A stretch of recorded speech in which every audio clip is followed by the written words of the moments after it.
Friends, आज कुछ समझ में नहीं आ रहा था। फ्रिज में देखा तो मैंगोज़ थे 2 मेरे पास। तो बस सोचा फटाफट से मैंगो आइसक्रीम ही क्यों ना बना ली जाए, क्योंकि मिल्क पाउडर भी अपने पास है बिल्कुल न्यू।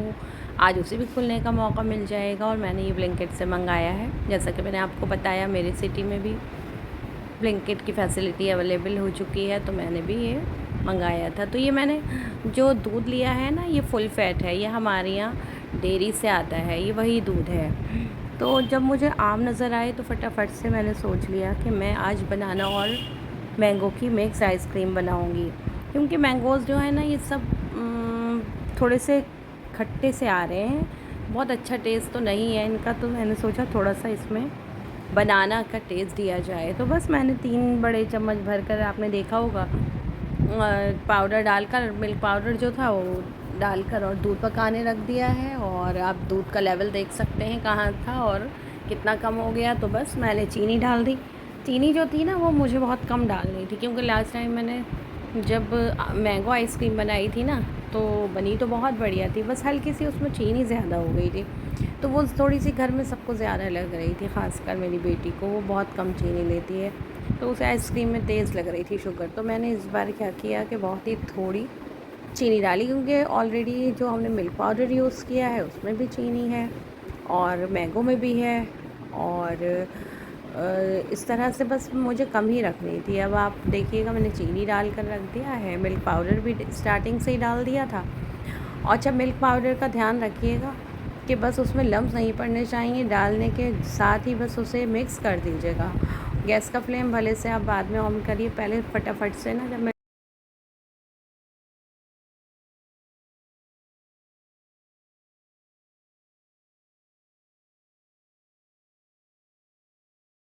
मिल्क पाउडर डालें तो आप ना विस्कर से या स्पून से इसको अच्छे से मिक्स कर दीजिएगा। तो हम क्या करेंगे, उसी सेम स्पून से जिससे हमने सारी ही चीज़ें डाली हैं, 1 स्पून भरकर कॉर्नफ्लोर डाल देंगे। कॉर्नफ्लोर के लिए भी आपको बहुत ध्यान रखना है कि ये गुठलियाँ या लम्स इसमें नहीं पड़ें। बस जैसे ही आप डालें ना, तो गैस का फ्लेम तो पहले से ही मीडियम है, ये दूध मीडियम पर ही पक रहा है, या लो पर भी पका सकते हैं। और जब कॉर्नफ्लोर डालें तो आप चलाते रहिए, जैसे कि मैंने अभी देखा, आपने फटाफट से चला दिया। बस अब ये पक रहा है। और यहाँ पर मेरे फ्रीज़र में जो थी ना, वो फ्रेश मलाई जो घर की होती है ना, दूध की उतरी, वो मैंने डाल दी है 1 से 1.5 बड़ा चम्मच। तो आपके पास हो तो डाल दीजिए।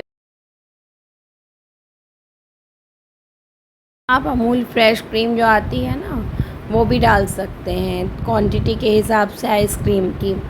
तो यहाँ पर लगातार चला लेंगे सारी चीज़ों को हम। और ये मीडियम फ्लेम पर पक रहा है। आप इसका लेवल देखें, फिर से चेक करें कितना था और कितना रह गया है।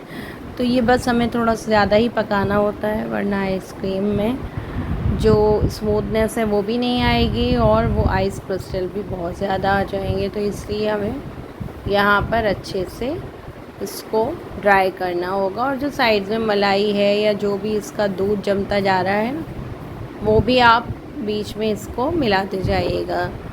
तो बीच बीच में चला दीजिएगा। और काफ़ी थिक सा भी हो गया है ये मिक्सचर। बस इसमें सारी चीज़ें ही मुकम्मल हो चुकी हैं। हमने सब चीज़ें डाल दी हैं, मलाई डाल दी है, कॉर्नफ्लोर डाल दिया है, चीनी डाल दी है, मिल्क पाउडर डाल दिया। अब यहाँ पर हम उसे पकने देते हैं और फ्रूट्स काट लेते हैं। मैंगो काटेंगे, और मैंगो थोड़ा सा ऐसा ही अभी है, बहुत पूरी तरह से पका हुआ नहीं है, तो इसलिए हम थोड़ा सा उसको बैलेंस करने के लिए और थोड़ा अच्छा मिठास लाने के लिए इसमें एक केला भी डाल देंगे। तो यहाँ पर देखें, मैं लगातार इसको चेक करती जा रही हूँ कि ये उफन ना जाए और अच्छे से मिक्स हो जाए। इसकी मलाई वगैरह जो भी साइड्स में आती जा रही है तो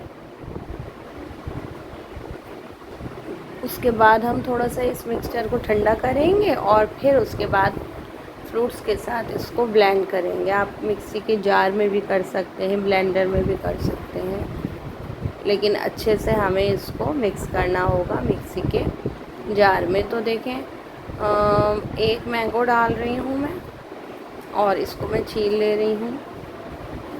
और इसके छोटे पीसेस रेगुलर जैसे चाहें आप काट लें, छोटे बड़े, हमें तो मिक्सी में पीसना ही। एक केले को हमने इस तरह रफली कट कर लिया है और बस ब्लेंडिंग जार में डालेंगे, उसे पीस लेंगे। 2 हरी इलायचियाँ जो है ना, इन्हें खोल कर इनके छिलके निकाल कर सिर्फ इनके दाने डाल दीजिएगा ब्लेंडिंग जार में।